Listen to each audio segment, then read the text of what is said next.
বিসমিল্লাহির রহমানির রহিম। প্রিয় দেশবাসী, সবাইকে আগাম ঈদের শুভেচ্ছা জানিয়ে আমি আমার বক্তব্য শুরু করছি। আজকে আমরা যারা রাজনীতি করি, রাজনৈতিক নেতৃবৃন্দ এবং রাজনৈতিক দলের নেতাদের বলবো, আমরা হিংসাত্মক রাজনীতি বন্ধ করতে হবে। বাংলাদেশে যারা যেই যোগ্যতাই থাক, এই দেশটা স্বাধীনতা করেছে জনগণ এবং রাজনৈতিক নেতৃবৃন্দরাই। যার যার ক্ষেত্রে তাকে অবশ্যই সম্মান করতে হবে। আমি 6টি নাম বলতে চাই যারা দেশ স্বাধীনতার ভূমিকা রেখেছেন। শেরেবাংলা একে ফজলুল হক, মজলুম জননেতা মাওলানা আব্দুল হামিদ খান ভাসানী, শেখ মুজিবুর রহমান, এমএজি ওসমানী ও জিয়া রহমান। এই নেতৃবৃন্দদের ইতিহাসের পাতায় তাদের নাম রাখতে হবে। আমরা কোনো রাজনৈতিক হিংসা করব না। এই দেশটাকে যারা সুন্দরভাবে গড়েছে তাদের অবশ্যই সম্মান করব, শ্রদ্ধা করব। কারণ যে জাতি তার ইতিহাস ঐতিহ্য রক্ষা না করবে, সেই জাতি কোনো দিন উন্নত হতে পারে না। প্রিয় দেশবাসী, আজকে একটা আনন্দ সংবাদ, আমি অত্যন্ত খুশি হয়েছি। এই ফারাক্কার বাঁধের কারণে আমাদের বাংলাদেশে বর্ষা মৌসুমে আমরা পানিতে ডুবে যাই, খাল বিল নদী নালা বরট হয়ে যায়। সেখানে এই জিয়া রহমান এই প্রথম উদ্যোগ নিয়েছিল খাল কাটার।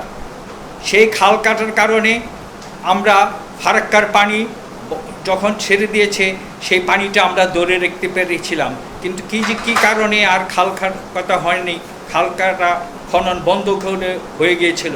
কিন্তু আমি আজকে জানতে পারলাম আমাদের প্রধানমন্ত্রী তারেক জিয়া আজকে দিনাজপুরে খাল কাটা উদ্বোধন করছে। আমি তাকে সাধুবাদ জানাই এইরকম একটি মহতি কাজের জন্য। আমাদের নদীগুলো কিন্তু শুকিয়ে যাচ্ছে এই খাল কাটার কারণে। আজকে শুধু খাল না, নদীগুলিও খনন করতে হবে। যদি এগুলো না করা হয়, যে ভারতে যে পানিটা বর্ষা মৌসুমে আসে, সেই পানিটা আমরা ধরে রাখতে পারবো। আমি সাধুবাদ জানাই মাননীয় প্রধানমন্ত্রীকে।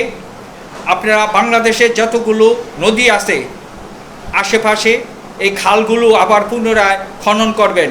আপনার পিতা জিয়া রহমান উনি এই খাল কাটা করে উদ্বোধন করে বাংলাদেশে একটা বিরাট উপকার করেছিলেন।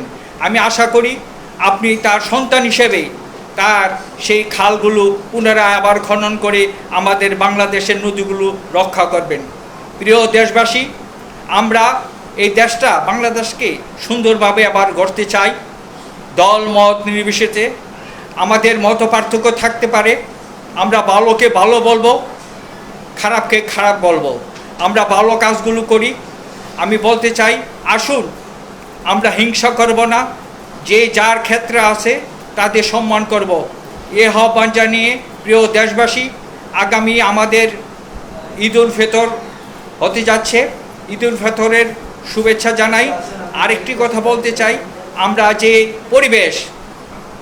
পরিবেশ মারাত্মকভাবে ক্ষতি হচ্ছে। আমরা আবর্জনা পলিথিন আমরা একটা নির্দিষ্ট জায়গায় ফেলব। কারণ নির্দিষ্ট না ফেললে নদী নালা খাল বিল একদিন বরট হয়ে যাবে, পরিবেশ দূষণ হবে, মানুষের রোগবালাই দিন দিন বাড়বে। আমি প্রিয় দেশবাসী সবাইকে বলবো, আপনারা একটু সচেতন হন। আমরা পলিথিন একটা নির্দিষ্ট স্থানে একটা জায়গায় ফেলবো, এ আশাবাদ ব্যক্ত করে সবাইকে শুভেচ্ছা জানিয়ে আমার বক্তব্য শেষ করছি। যুগ যুগ জিও তুমি মাওলানা ভাসানী, গরিবের নয়নমণি মাওলানা ভাসানী। সবার সুস্বাস্থ্য কামনা করে আমার বক্তব্য শেষ করছি। খোদা হাফেজ।